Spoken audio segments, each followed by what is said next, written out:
There are a lot of good ways to go about something, and I think there is an infinite number of bad ways.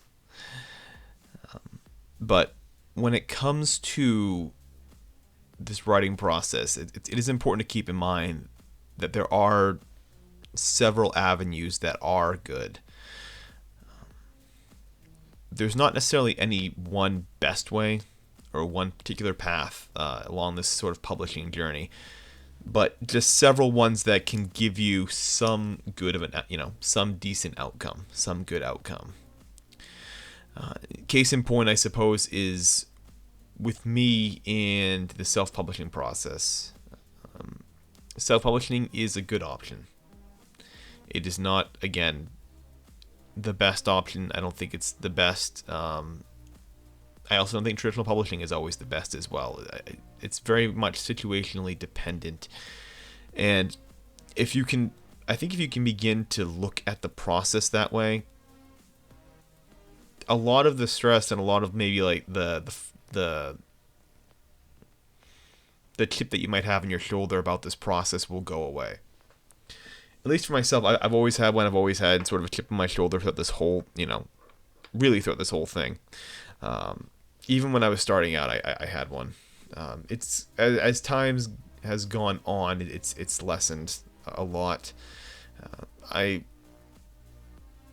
I'd say on any given day, I'm at a position where it's like 50% now. Yeah, I need to, really prove myself, really prove my work. And that 50% is the sort of kind of like hippie arty thing of, just put out the best work you can. Just put out the best work that you can possibly generate, and that will be enough. And I think what gets rid of that, I think what reframes a lot of thinking, honestly, is taking losses. The more losses that you take in this process, the more rejections that come in.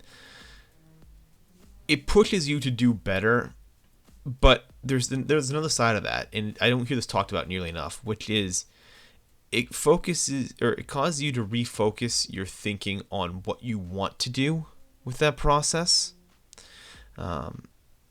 If it actually matters to you, if what you're doing actually matters, it refocuses that. But it also clears up a lot of your thinking. It presents more of your options in a way that doesn't have any kind of stigma associated with it. The more losses you take, say if you're trying to get traditionally published, right? The more rejections that you get, yes, you'll continue to probably refine your work to be better, but you also may start looking at other avenues with more respect. You may look at self-publishing as more of a viable option and start to see the benefits of it. That's just kind of one example there.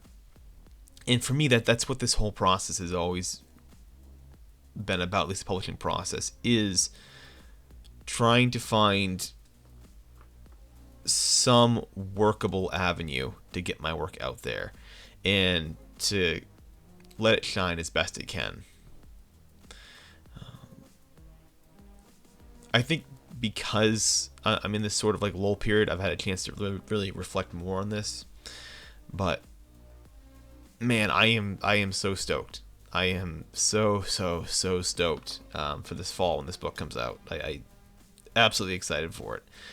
I've reframed a lot of my thinking around these around these subjects and on this avenue, and I'm quite happy now with the idea of just getting my work out there. I'm very perhaps humbled, I guess, in a way, and that's where I think a lot of the rejections and a lot of the help from your losses can help you there. It humbles you. It teaches you to be more appreciative of just simply having something, of getting something out there. A little bit of humility can always be appreciated. And so for me, that's what this has always been about. Now, is that it wasn't always that way, but at this point, that's more or less what my life reflects. Is the idea that we're gonna find a good avenue, a good workable avenue, and we're gonna go down that path. So if you've been kind of following along here, I thank you again. Today was just a day of submitting a couple short stories off. That's what you're seeing me do right now, just filling out some of the submittable forms. Conjunctions magazine actually opened up today, which is awesome. I'm a huge fan. I got my first real like handwritten like, hey, thanks for submitting. This won't be, we can really do anything with this story, but please send us more work. That's the first one I've ever gotten, and it was awesome.